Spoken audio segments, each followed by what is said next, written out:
프랑스 전역에서 한국을 향한 감동의 물결이 번지고 있습니다. 2024년 프랑스 남부 홍수 당시 한국 청년에게 구조됐던 기억을 떠올리며 도움의 손길을 보내는 사람들이 늘고 있다고 하는데요. 그 중에서도 구조의 은혜를 가슴에 품고 직접 한국행을 택한 한 프랑스 여성의 이야기가 큰 반향을 일으키고 있습니다. 지금 바로 전해드리겠습니다.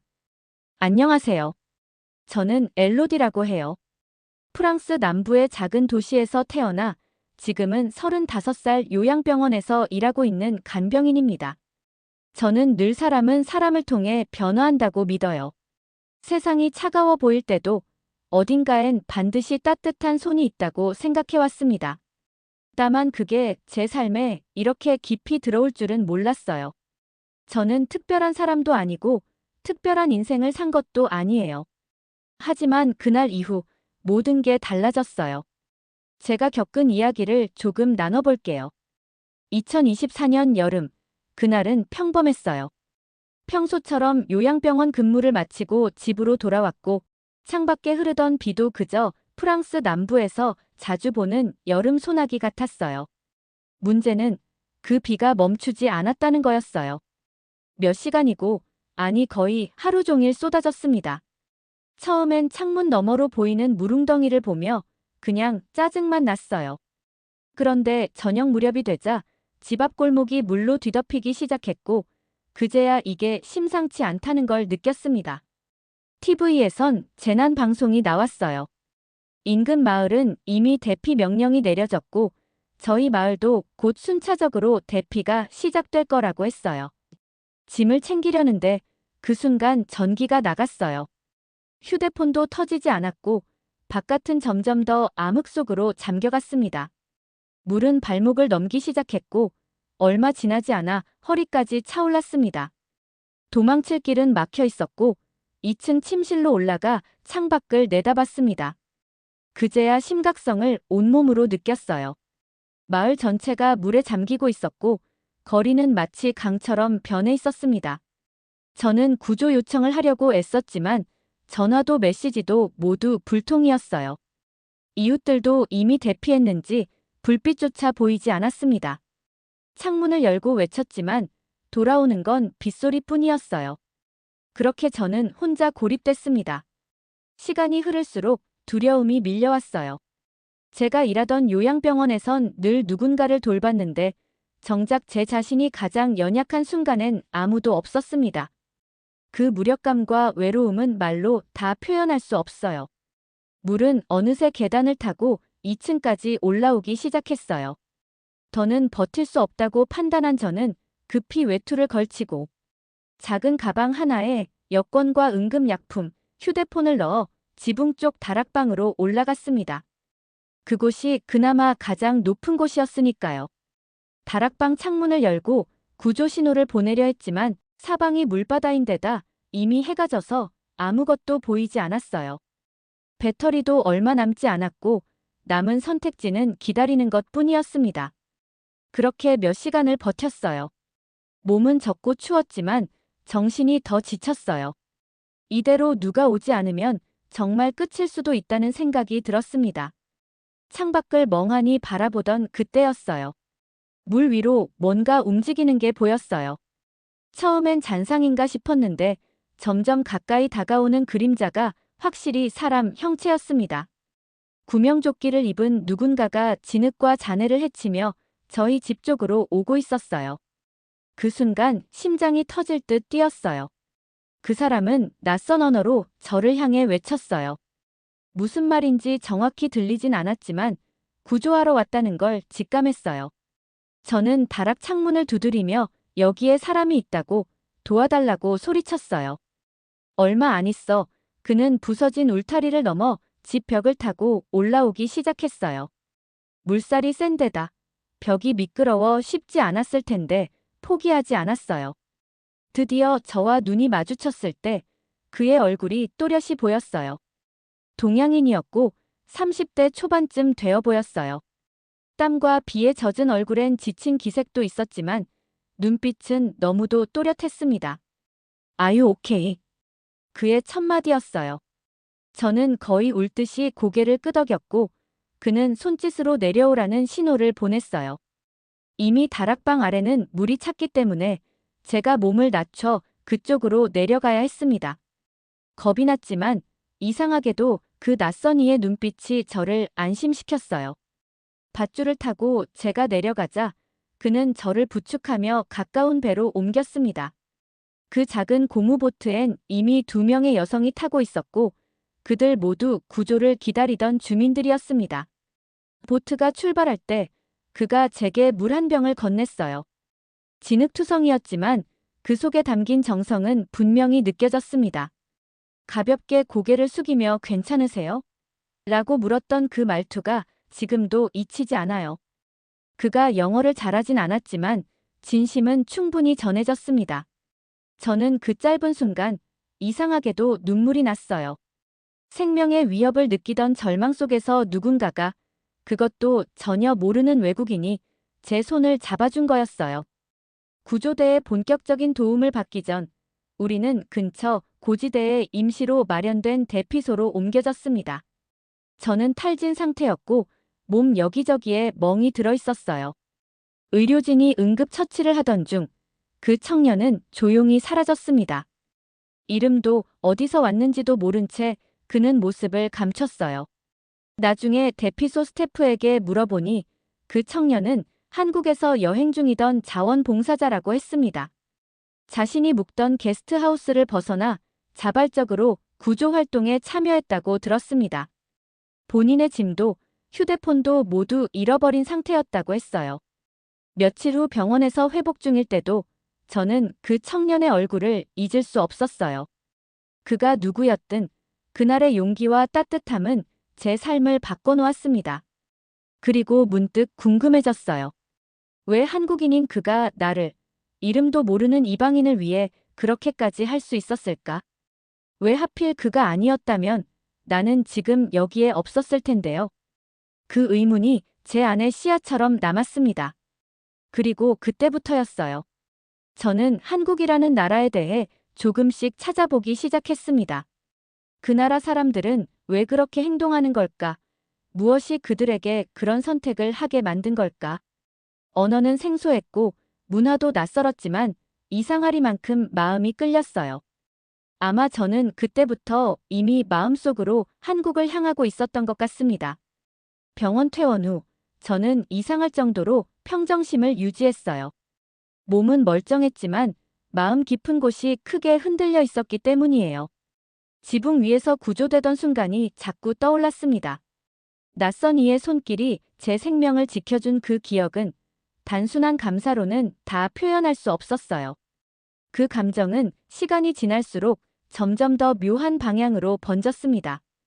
그 청년이 어디서 왔는지, 왜 그런 선택을 했는지는 알 수 없었지만 제가 가진 고정관념을 완전히 깨준 사건이었어요. 그 뒤로 한국이라는 단어만 들어도 무심히 넘기지 못하게 되었어요. 처음엔 단순한 호기심이었어요. 하지만 시간이 지날수록 제가 모르는 어떤 따뜻함이 거기에 있을 거란 확신이 생겼습니다. 짬짬이 인터넷으로 한국 관련 기사들을 찾아봤어요. 언어도 몰랐고 문화도 생소했지만 한국 사람들의 행동에는 공통된 무언가가 있었어요. 특히 재난 현장에서 보여지는 조직력, 연대, 그리고 자발적인 도움의 문화가 인상 깊었어요. 구조 당시 제가 받은 그 태도는 그냥 우연한 인품이 아니었구나 싶었어요. 어느 순간부터는 한국어 알파벳을 외우기 시작했어요. 간단한 인사말도 따라 해봤고요. 그렇게 저도 모르게 마음이 한국으로 향하고 있었습니다. 그런 와중에 2025년 여름이 시작되기 전 뉴스 속보를 접했어요. 한국 남부 지역에 초대형 태풍이 상륙했고 특히 남해와 진주 지역이 큰 피해를 입었다고 나왔습니다. 화면 속 풍경은 너무도 익숙했어요. 떠내려간 자동차, 진흙으로 뒤덮인 거리, 임시 대피소로 몰려든 사람들. 몇 달 전 제가 겪은 광경과 너무 닮아 있었어요. 그 순간 망설임 없이 행동에 들어갔어요. 뉴스 채널을 전전하며 태풍 소식을 정리했고 도움을 받을 수 있는 기관들을 검색했어요. 제가 있는 프랑스 남부엔 작은 국제 구호단체가 있었어요. 이전에도 지중해 난민 구조나 내륙 홍수 피해 지역에 인력을 파견한 적이 있었죠. 저는 그곳에 직접 찾아가 한국행 자원봉사자 모집 여부를 물었습니다. 의외로 이미 움직임이 시작되고 있었어요. 한국 대사관과 협력해 의료 인력과 간호보조 인력을 파견하려는 계획이 있었고, 저는 제 경험과 자격증을 모두 제출해 심사에 지원했습니다. 면담 때 솔직하게 말했어요. 저는 간호사는 아니지만 요양병원에서 4년째 고령자 간병 업무를 맡아왔고, 실제 재난 상황에서 탈출한 경험도 있다고요. 며칠 후 연락이 왔고, 저도 한국행 인력으로 선발됐어요. 마음속에서 어떤 조용한 파장이 일어났습니다. 가야 한다는 감정이 이제 됐다는 확신으로 바뀌었어요. 문제는 병원이었어요. 지금 제가 빠지면 그 자리를 메울 인력이 없을 수 있었거든요. 병원장님과 조심스럽게 면담을 요청했어요. 예상보다 훨씬 따뜻하게 받아주셨어요. 당신도 젊을 적에 국제의료봉사 경험이 있었고, 그게 삶에 커다란 변화를 줬다며 꼭 다녀오라고 했어요. 그 한마디가 큰 용기가 되었어요. 비행기표를 끊고 필요한 서류들을 챙겼습니다. 여권, 백신 접종 기록, 건강진단서, 자격인증서 등 꼼꼼히 확인했어요. 한국어는 여전히 서툴렀지만 기본적인 인사말은 말할 수 있게 됐습니다. 무엇보다 한국에 도착하면 통역 인력이 지원된다는 이야기에 조금 안심했어요. 그렇게 모든 준비를 마치고 드디어 비행기에 올랐습니다. 공항에서 만난 자원봉사자들은 대부분 유럽 출신이었어요. 간호사, 소방관, 응급구조사 등 다양한 직업을 가진 사람들이 모였어요. 제 옆자리에 앉은 여성은 독일에서 온 산부인과 간호사였고, 뒷좌석엔 스페인 출신의 구조 경험 많은 청년도 있었어요. 모두 진심이 느껴지는 사람들이었어요. 그들 역시 자신이 받은 도움을 다시 누군가에게 전하고 싶다고 했습니다.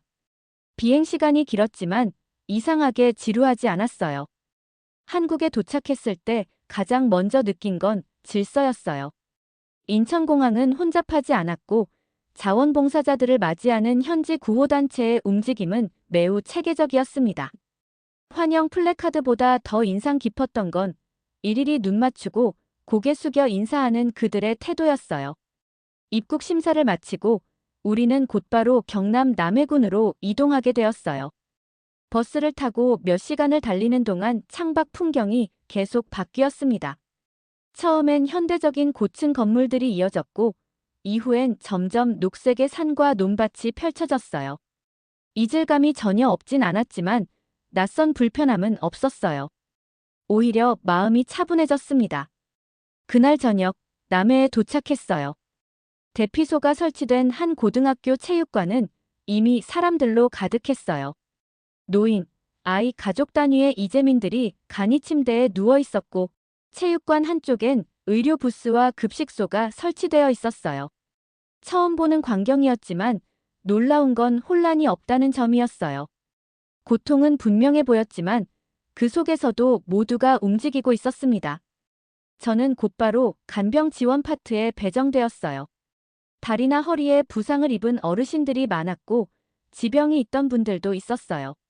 저는 의학적 처치는 못했지만 세심한 보조와 응급 상황, 발생 시 대응 매뉴얼을 숙지하고 있었기 때문에 적절히 역할을 할 수 있었습니다. 하루가 끝날 즈음 대피소 한켠에 앉아 숨을 돌리며 창밖을 봤습니다. 바람은 여전히 거셌고 하늘엔 먹구름이 남아 있었어요. 하지만 제 마음은 이상할 정도로 안정되어 있었어요. 내가 있어야 할 자리에 와 있다는 느낌이 처음으로 들었어요. 그리고 문득 떠올랐어요.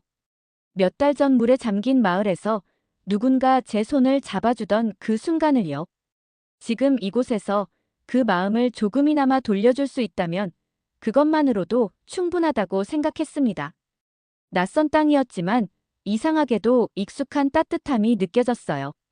어쩌면 이건 단순한 봉사가 아니라 제 인생의 또 다른 시작일지도 모른다는 생각이 들었습니다. 대피소 생활은 생각보다 고되었어요. 시설이 정비되어 있다고는 해도 체육관 바닥에 간이 침대를 두고 하루 종일 진료, 간병, 식사 지원이 이어지는 일정 속에서 몸과 마음이 동시에 지쳐갔습니다. 하지만 이상하게도 그 피로가 싫지 않았어요. 여긴 도움을 필요로 하는 사람들이 있고 저는 그 중에서 무언가를 해줄 수 있는 사람이었으니까요. 처음으로 제 손이 누군가에게 직접 닿아 도움이 되고 있다는 느낌을 받았습니다. 제가 맡은 구역엔 주로 고령의 어르신들이 계셨어요. 대부분은 허리 통증이나 관절염, 당뇨 등 만성 질환을 앓고 계셨고 일부는 넘어지거나 부딪혀 생긴 멍과 타박상을 입고 있었어요. 한 분 한 분 상태를 확인하고 필요에 따라 물수건으로 몸을 닦아드리거나 침대를 정리해드리는 일이 제 주된 업무였습니다.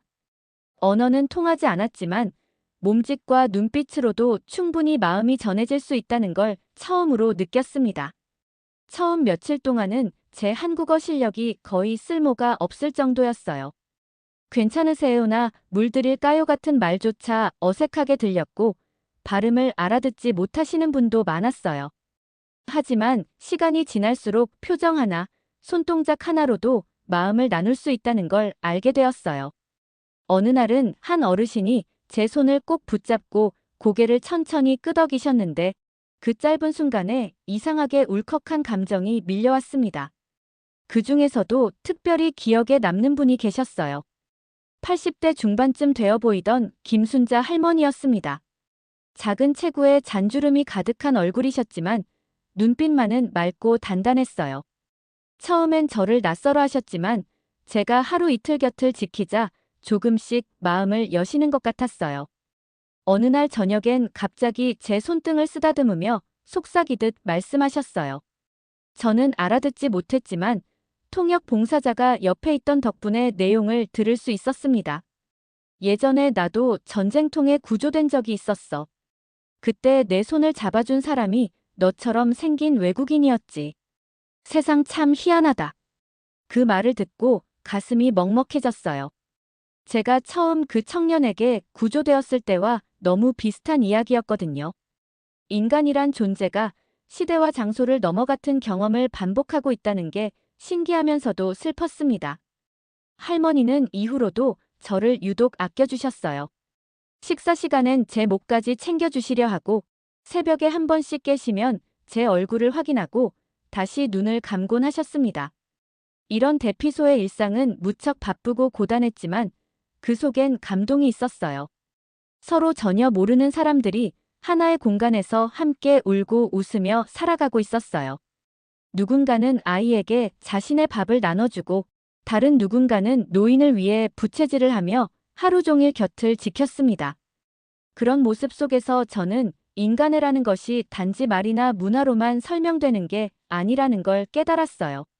그건 행동과 눈빛, 그리고 침묵 속에 더 많이 담겨 있었어요. 그렇게 며칠이 지나고 어느 날 저녁, 대피소 외부에서 무언가 익숙한 기척이 느껴졌어요. 저는 큰 기대 없이 입구 쪽으로 나갔다가 그 자리에 서 있는 한 청년을 보고 숨이 멎을 뻔했어요. 그 사람이었어요. 제가 홍수 때 구조됐던 바로 그 청년이었습니다. 땀에 젖은 티셔츠, 말라붙은 진흙 자국, 그리고 낯익은 눈빛. 저는 순간 말을 잃었어요. 그도 저를 보고 한참을 멈춰 서 있었어요. 우리는 말없이 고개를 끄덕였어요. 많은 말을 하지 않아도 서로를 알아볼 수 있었어요. 그 청년은 이번에도 자원봉사자로 참여한 상태였고 구호물자 운반과 구조지원팀에서 일하고 있다고 했습니다. 저희가 만난 건 그저 우연이 아니라 어쩌면 다시 만날 운명이었는지도 모르겠어요. 그를 다시 만났다는 사실만으로도 제 마음 한켠이 따뜻해졌습니다. 그날 밤 대피소 앞마당에 앉아 멍하니 하늘을 바라봤어요. 별은 흐렸지만 바람은 부드러웠어요. 누군가는 떠나고 누군가는 도착하는 그 흐름 속에서 저는 제가 왜 여기 와 있는지 점점 더 확실해지고 있었어요. 처음엔 받은 은혜를 갚고 싶다는 마음으로 왔지만 이제는 그저 이곳 사람들과 함께하고 싶다는 생각이 더 컸습니다. 특히 순자 할머니와의 교감은 제게 큰 위로가 되었어요. 저를 딸처럼 부르고 제 어깨를 토닥이던 그 손길은 엄마가 되어준 느낌이었어요. 어느 날 할머니는 새벽에 제 손을 잡고 가만히 이렇게 말씀하셨어요. 통역이 없어도 그 뜻은 알 수 있었어요. 고맙다. 그 한마디가 제 모든 수고를 덮어주는 듯 했어요. 저는 고개를 끄덕이며 정말 괜찮다고 대답했어요. 어느 날 저녁, 작은 축제가 열렸어요. 대피소 자원봉사자들이 마련한 조촐한 행사였고, 아이들이 종이로 만든 풍선을 날리고 노인분들이 손뼉을 치며 노래를 따라 불렀어요. 저는 그 속에서 처음으로 편하게 웃었어요. 불행의 자리에 이렇게 따뜻한 순간이 가능하다는 걸 몸으로 느꼈습니다. 그날 밤, 저는 다이어리 첫 장에 이렇게 썼어요. 언어는 달라도 마음은 통한다. 나는 지금 살아있는 감정을 배우고 있다. 그날은 이상하게 조용했어요. 대피소에 있던 분들이 대부분 가족들과 연락이 닿아 다른 곳으로 옮겨가셨고 분위기는 조금씩 안정을 찾아가고 있었습니다. 저는 여전히 간병 지원팀으로 배정되어 있었지만 그날은 평소보다 할 일이 적었어요. 마음 한쪽엔 조금의 허전함도 있었지만 드디어 이 지역도 회복의 방향으로 향하고 있다는 안도감이 더 컸습니다. 그러던 오후, 대피소 본부 쪽에서 무전기가 급하게 울리기 시작했어요.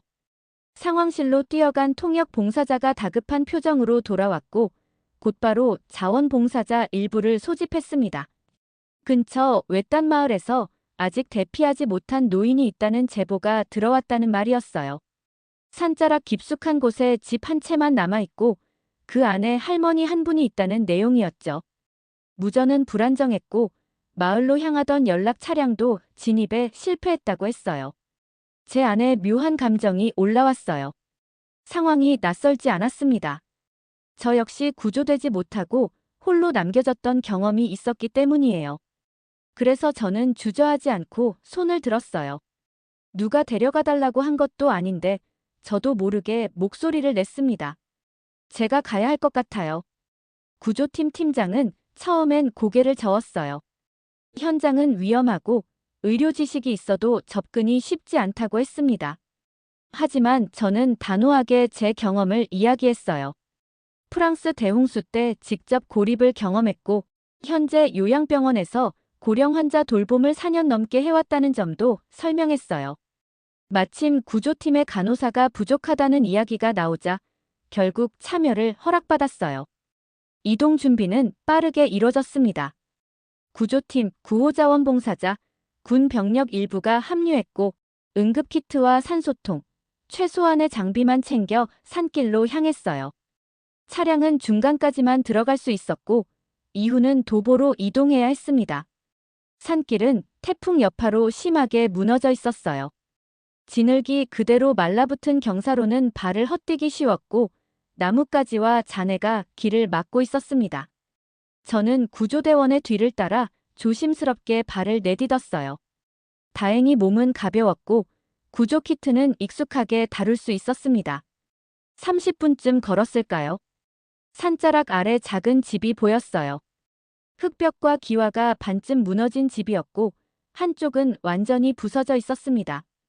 연기가 나진 않았지만 벽면엔 물자국이 선명했고 마당엔 흩어진 이불과 가재도구가 널브러져 있었어요. 조심스레 안으로 들어가자 마루 한복판에 앉아 계신 노인이 보였어요. 그분은 가느다란 팔로 무언가를 감싸 안고 계셨고 눈을 감은 채 조용히 숨을 몰아쉬고 계셨습니다. 곧장 옆으로 다가가 상태를 확인했어요. 의식은 있었지만 탈수와 저혈당 증세가 나타나고 있었어요. 입술은 마르고 호흡도 약해진 상태였습니다. 저는 급히 산소 마스크를 씌우고 포도당 수액을 준비했어요. 응급처치는 무리였지만 생명을 유지하기엔 충분한 조치였습니다. 놀라웠던 건 그 상황 속에서도 할머니가 손에 꼭 쥐고 있던 상자를 놓지 않았다는 점이었어요. 말은 없었지만 그 상자가 아주 중요한 물건이라는 건 분명했어요. 함께 들어온 구조대원이 상태를 살피고 빠른 탈출을 준비했어요. 하지만 곧 무전을 통해 또 다른 소식을 들었습니다. 산비탈 위쪽에서 작은 산사태가 발생했고 우리가 지나온 길 일부가 무너졌다는 소식이었어요. 다시 말해 돌아가는 길이 막혔다는 거였죠. 다른 대체로 돌아가는 경로는 있었지만 더 가팔랐고 시간이 오래 걸릴 수밖에 없었어요. 저는 할머니의 상태가 더 악화되기 전에 서둘러 이동해야 한다고 판단했습니다. 할머니를 업고 이동하기로 했어요. 체구가 작고 마른 편이셨기에 가능했지만 문제는 경로였어요. 비탈은 미끄러웠고 길 옆은 절벽에 가까웠습니다. 한 걸음 한 걸음이 조심스러웠어요. 땀이 목덜미를 타고 흐르기 시작했고 숨은 점점 가빠졌습니다. 중간에 몇 번은 넘어질 뻔했지만 그럴 때마다 등에 업힌 할머니의 체온이 저를 다시 일으켰어요. 힘들었지만 멈추지 않았어요. 저도 예전에 누군가에게 업혀 탈출한 적이 있었으니까요. 그때 제가 느꼈던 그 감정, 지금 이분도 같은 감정을 느끼고 있지 않을까 싶었습니다. 그렇게 40분쯤을 걸었고 마침내 구조팀이 대기하고 있는 고지에 도착했어요. 구급대원이 곧장 달려왔고 할머니를 조심스럽게 들것에 눕혔어요. 옆에 놓인 상자는 여전히 손에서 떨어지지 않았습니다. 그날 밤 저는 대피소로 돌아오지 못했어요. 임시진료소에 대기하며 회복 중인 할머니를 곁에서 지켰습니다. 다행히 의식은 곧 정상으로 돌아왔고 회복 속도도 빠른 편이었어요. 한참 후 통역 봉사자가 도착해 할머니의 말을 전해줬어요. 상자 안엔 돌아가신 남편의 사진이 있었다고 했어요. 전쟁통에 헤어진 뒤 끝내 다시 만나지 못했던 분이고 평생 그 사진을 놓지 않았다고 말했어요. 그 말을 듣고 나서 저는 조용히 눈을 감았어요. 가슴 한복판이 묘하게 뜨거워졌습니다. 그날 프랑스에서 저를 구조해준 청년의 손길이 떠올랐고 제가 지금 그 마음을 이어받고 있다는 사실에 고개가 절로 숙여졌어요. 세상은 이렇게 돌아가는 게 아닐까 생각했어요. 받은 따뜻함을 돌려주고 다시 누군가가 또 다른 사람에게 전해주는 순환처럼 말이에요. 그날 밤 저는 조용히 침대에 누워 창밖을 바라봤어요.